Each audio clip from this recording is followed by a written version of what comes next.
4 unsolved murders, an angry press, and a complete lack of firm clues, the police were still no closer to any kind of arrest. Welcome to WatchMojo UK, and today we're looking at the most mysterious people to have lived or appeared in the UK. This one photo speaks volumes, doesn't it? I mean, how could that be anything else other than a total travesty? Before we begin, we publish new content every day, so be sure to subscribe to our channel and ring the bell to get notified about our latest videos. Number 10. Lord Lucan. Sandra made her way down 4 flights of stairs to the kitchen in the basement. On the 7th of November 1974, the nanny of the aristocratic Lucan family, Sandra Rivet, was murdered in their home. All eyes fell on Lord Lucan, who'd immediately fled. He wrote a few letters attesting to his innocence before disappearing. His car was found abandoned in Newhaven, East Sussex. Despite Lucan being the prime suspect, with his face and description appearing in media around the world, he never resurfaced. The general feeling on the squad was that Lord Lucan had committed the murder. I don't think there was any doubt by any member of the squad that that was the case. He was eventually declared dead in 1999, despite countless alleged sightings of him everywhere, from New Zealand to Colombia, with his eldest son inheriting the title in 2016. Nobody knows where he ended up, despite police searching over a dozen country houses in case his upper-class friends were harbouring him. I wasn't prior to doing this. Would this have any effect on anybody who is harbouring him in this country? It would, yes. In what way? Well, if they harbour or aid or abet him, they can be arrested. Number 9. William Shakespeare. What makes this story so remarkable is the fact that the time's most celebrated playwright and actor, a man who must have been the toast of London, should have been considered a person untraceable. That is, of course, unless he was. Though he's Britain's greatest ever writer, there's still so much we don't know about the bard. Enduring mysteries and speculations have surrounded him for centuries, and you may be surprised to learn we actually don't know for definite what he looked like. The famous portrait of him from the early 17th century is only likely to be him. We know he was born and died in Stratford-upon-Avon, and of course we have his plays and poems. Or do we? There are even debates around that too, with some people suggesting that contemporary playwright Christopher Marlowe, who's mysterious in his own right, plagued with rumours that he was a spy, was responsible for Shakespeare's work, among some other authors. Sorry, is this what you do for entertainment nowadays? Yes, it is, yes. I think I prefer the theatre. Number 8. Anne Bonny and Mary Read. It's often suggested that Anne Bonny was Irish, not British, but the truth is that we just don't know.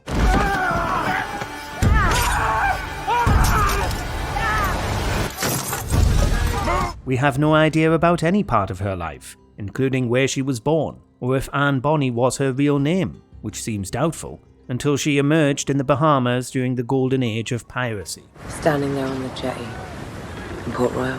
The same is true of Mary Read, though it's at least known she was probably born in England, because we have birth records showing many Mary Reads were born there at that time. What we do know is that Mary Read died in Jamaica in 1721, after she and Bonny were sentenced to hang. While there are records of Read's death, there are none for Bonny. You saved me from something awful, Jack. And I owe you my life for it. Maybe there's some part of that you just can't owe. Number 7. The Princes in the Tower. For 500 years, we've believed that King Richard murdered his nephews, known as the Princes in the Tower. Richard III himself was a historical mystery until, in 2012, his remains were finally discovered underneath a car park. But no such closure has emerged for Edward V and the Duke of York, who, aged 12 and 9 respectively, disappeared in 1483. It was almost like a miniature city here at the Tower. It was long rumoured that Richard III, upon deposing the young King Edward V, killed the boys to protect his claim to the throne after locking them up in the Tower of London. We know that they were locked in the Tower of London and were never seen again, but when or how they died is unclear. It never took the crown with a legal power, never killed my nephews, the princes in the Tower. In the 1670s, 2 skeletons were found in the Tower and buried at Westminster Abbey, but medical investigations have been inconclusive about proving who they are. Number 6. Spring-heeled Jack. People claim they're being attacked by an age-old demon, Spring-heeled Jack. Was he a man, or was he a ghost? We'll never know. But someone, or something, terrorised London in the late 1830s. He was described as being devil-like in his appearance, able to breathe fire, and crucially, leap over buildings in his gentlemanly attire. It was horrible. Glowing eyes, huge claws, and his laugh. In 1838, there were at least 2 widely publicised attacks on young women, Jane Alsop and Lucy Scales, who said they'd been menaced by a man in a frightening costume. There were genuine suspects for the attacks, and in at least one case, someone was convicted. It's never that easy. It's been claimed in the years since that Spring-Heeled Jack was anything from a group of aristocratic pranksters to a genuine ghost who haunted Victorian England for decades. Number 5. The Cladh Hallan Mummies. The Cladh Hallan bodies had been deliberately put into peat for long enough to mummify them. Peat bog mummies are more common in Ireland, but have been found in Britain too, including these ones, unearthed on an Outer Hebridean island in Scotland. Archaeologists don't know why, but evidence suggests that the 4 skeletons were put into a peat bog to preserve them on purpose, rather than just finding their way into peat like other bog mummies, and were then removed and displayed or used by local people for unknown purposes. It's hard to see how the lower teeth would have become so worn down if the upper teeth were missing. Christie suspects that this skeleton is more than one man. They were eventually buried again. They were over 3,000 years old and had already been dead for centuries by the time they were interred. Disturbingly, some of the skeletons were composites of multiple people's remains. As far as the team knows, these are the first examples of complete British Bronze Age skeletons constructed from the remains of multiple individuals. Number 4. Helen Duncan. Why were her claims taken so seriously that MI5 got involved? Was she really a threat to national security?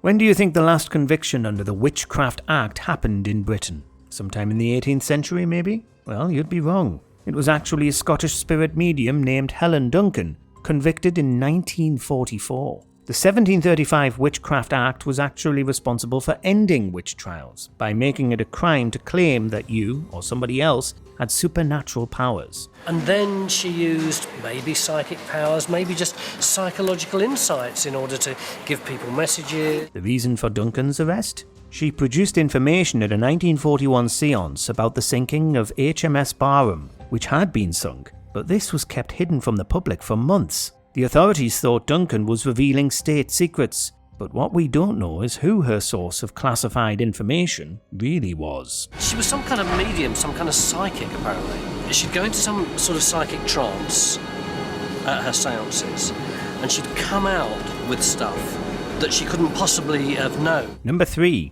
Wych Elm Bella. Another wartime mystery. The remains of a woman were found inside a tree, a wych elm, in Worcestershire in 1943 by a group of young boys playing in the woods. The body was removed, and it was determined that she died somewhat recently, in the last 18 months, and had been placed in the tree by her presumed killer. No missing women were ever conclusively identified with the body, despite her unique teeth. The following year, graffiti appeared in the local area, asking, "Who put Bella down the wych elm?" Even with the name Bella, we still don't know who she was, nor do we know who killed her or who started the graffiti, which still appears around Hagley to this day. Number 2. Aleister Crowley. He's a well-known figure in certain circles, an influential writer and occultist in the late 19th and early 20th centuries. But as well as being a successful novelist, Crowley also founded a religion and declared himself its prophet.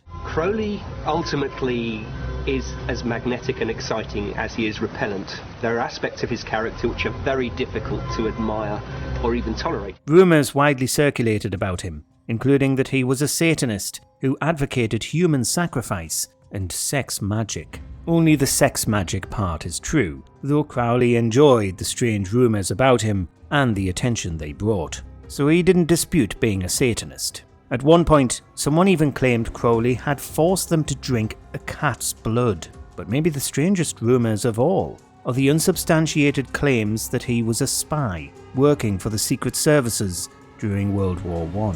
Number 1. Jack the Ripper. We bring the streets of Whitechapel in 1888 back to life to see the Ripper's dark world. Was he one person or many? Did he perpetuate all 11 Whitechapel murders, or just the so-called canonical 5? Was he also responsible for the Cleveland torso murder? We don't know the answers to any of these questions. The enduring mystery and the police's inability to catch him has turned the Ripper into a mythical figure, stalking the streets of Whitechapel looking for victims. The one main thing that really seems to unite the victims is the fact they were all forced to leave or kicked out of their family homes, and the main common factor amongst all these women's stories is the fact they were all alcoholics. We don't even know how many of the letters written to the police are genuine, with tabloid journalist Fred Best allegedly confessing to having written some to keep the case in the news. To this day, armchair detectives visit the East End to try and solve the case. Aberline couldn't. As a consequence, the murders are now turned almost into a street pantomime, and 5 sordid East End murders became an international phenomenon, and the unknown miscreant responsible for those murders was elevated to the realm of legend. Let us know in the comments which enigmatic famous faces we forgot to include. Dark Annie's spirit still walks Whitechapel, unavenged by justice.